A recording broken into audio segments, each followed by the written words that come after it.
सदाशिवसमारम्भां शङ्कराचार्यमध्यमाम् अस्मदाचार्यपर्यन्तां वन्दे गुरुपरम्पराम्.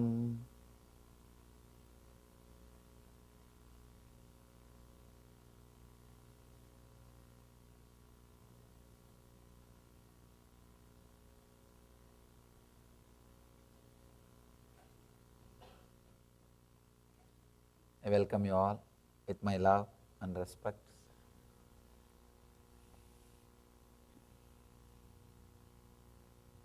As you all may be aware, that this whole year we are dedicating to living enlightenment, Jivan Mukti.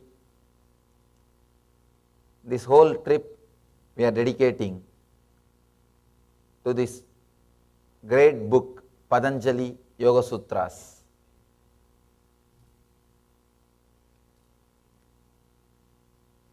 Today we will be entering into the 14th sutras, the 14th sutra, 14th aphorism.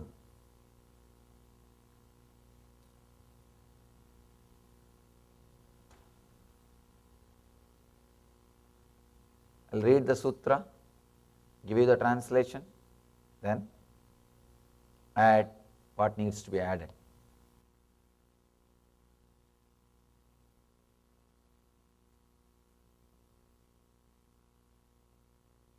Let us enter into the 14th sutra. Satudirgha kala nairantarya satkara sevito drudo bhumihi druda bhumihi.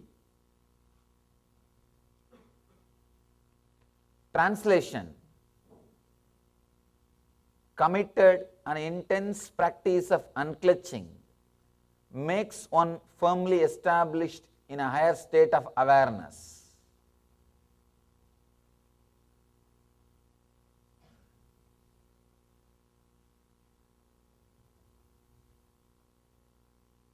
This book, each aphorism, each sutra can create a religion. Each sutra is independently intelligent to lead a person to enlightenment. Please understand, the word yoga means uniting, uniting with the ultimate.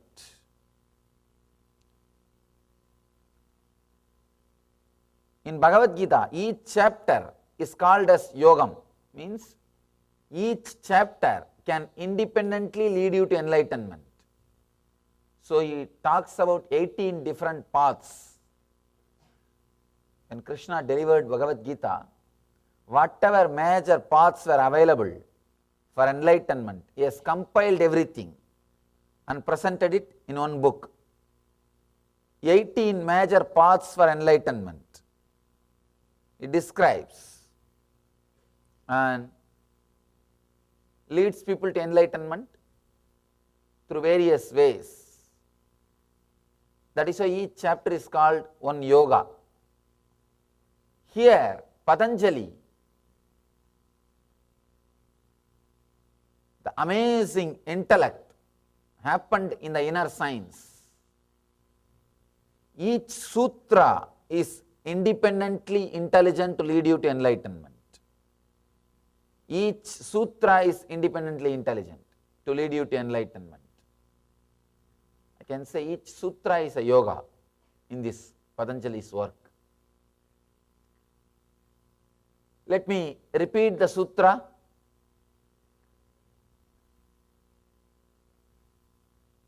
Satu dirgha kala nairantarya satkara sevita satkara sevito druda bhumihi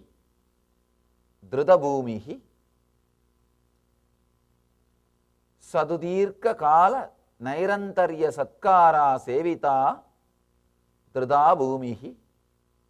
Committed an intense practice of unclutching makes one firmly established in in a higher state of awareness.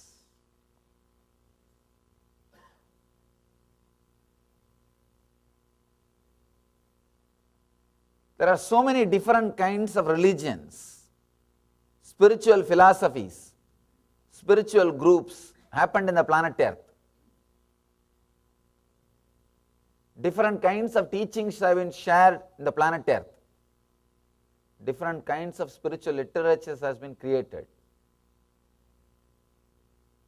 Millions and millions of books.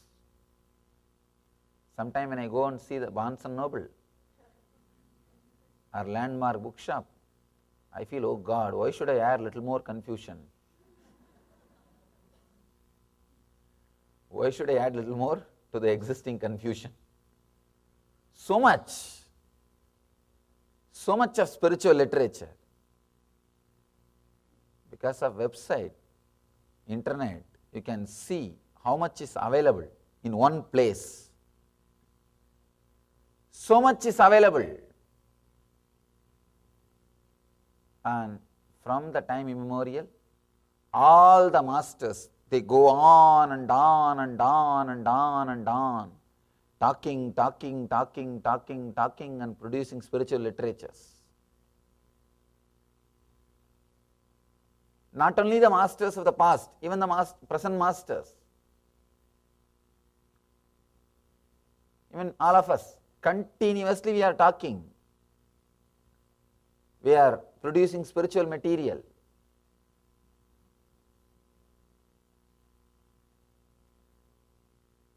If I honestly look inside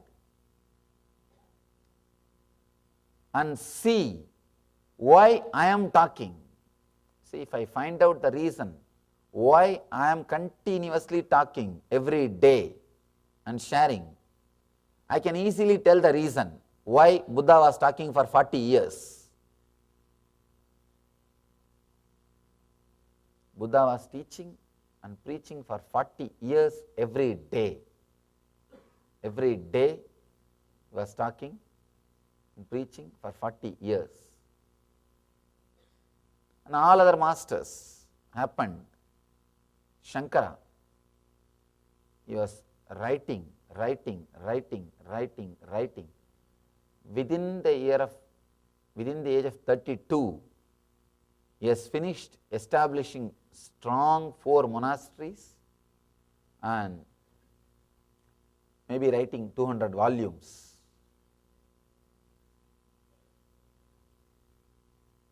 If I look inside and find out the reason why I am talking and writing,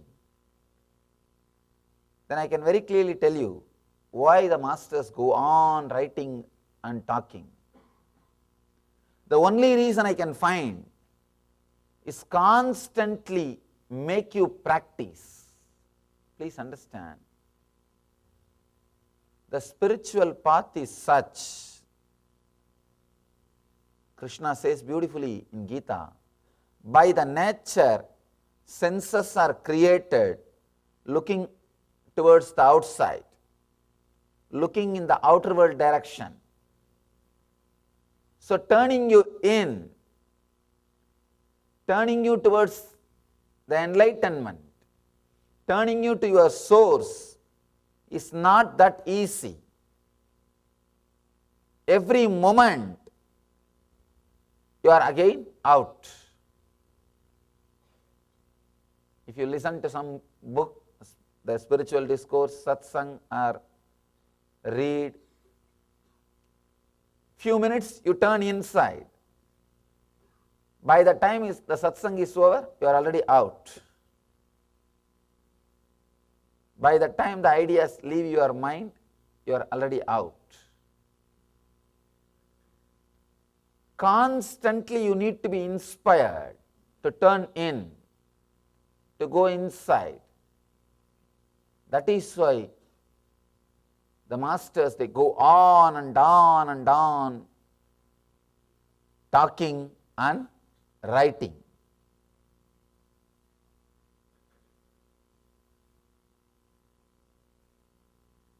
Last 6 years, I have spoken more than 5,000 hours. More than 500 volumes are already transcribed.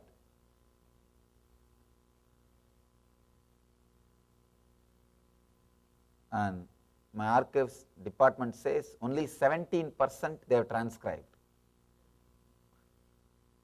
Only 17% of what I have spoken, I have delivered, is transcribed and out in the form of books. Only 20% is edited and published. And still I am adding material every day. Sometimes I wonder why. And I realize continuously human beings need to be told, look in, look in, look in, look in, look in. Turn in, turn in, turn in, turn in. With various words, with various techniques, with various jokes, with various stories, in different forms, constantly human beings need to be reminded. Human beings need to be told, look in, turn in, live enlightenment. That is the reason all the spiritual masters and leaders, they go on and on and on.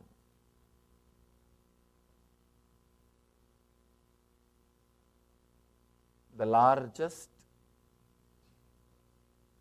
spiritual literature in the planet Earth exists in Sanskrit language.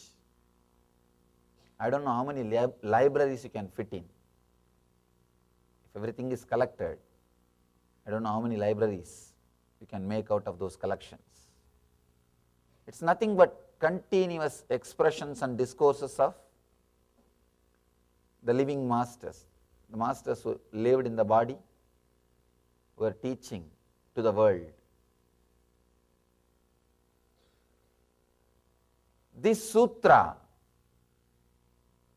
gives the reason why masters are continuously talking, why spiritual literatures are continuously produced.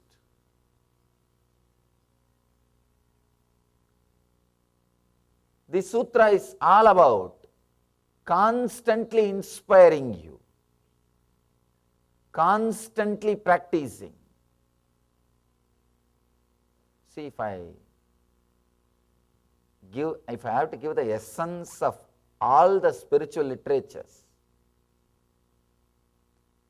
sometime if you read Buddha's teachings, even Bhagavad Gita, Shiva Sutras, you will feel many ideas are repeated.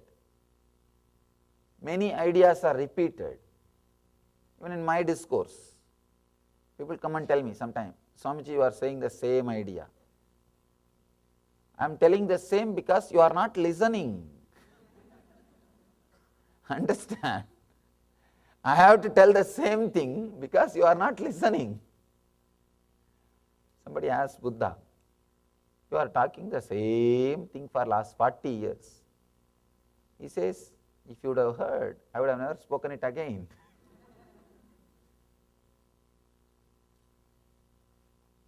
The truth is only one thing, but constantly it is told again and again and again and again through different ways, through different methods, in different languages, with a different understanding. If I had to give the essence of everything, what Buddha taught, what Shankara taught, what Krishna taught, what Jesus taught, what Muhammad taught, what Zarathustra taught, what all these great masters taught, the essence of everything, why they have to continuously repeat again and again and again. The essence, the reason for that continuous repetition is this one sutra. Please understand, Patanjali is the only master who is not repeating the same ideas again and again. Because In this one sutra, he says very clearly why things should be repeated. Very clearly explains why things should be repeated. After that he says, now I respect your intelligence, I am not going to repeat anymore. The reason for repetition is we forget. We forget. Why again and again all the masters go on and on and on repeating the same thing?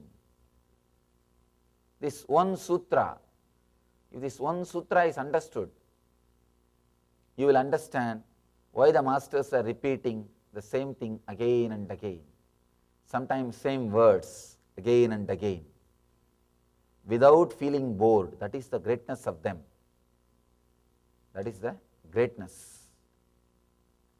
I have conducted 200 ASPs and more than 200 NSPs. Our Live Bliss program, first level and second level. First level programs, second level program, hundreds of times. You see the audio recording or video recording, it will be almost literally repeating.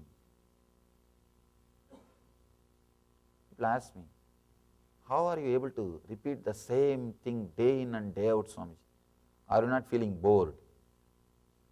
I tell them, every time I repeat, there is a new crowd in front of me.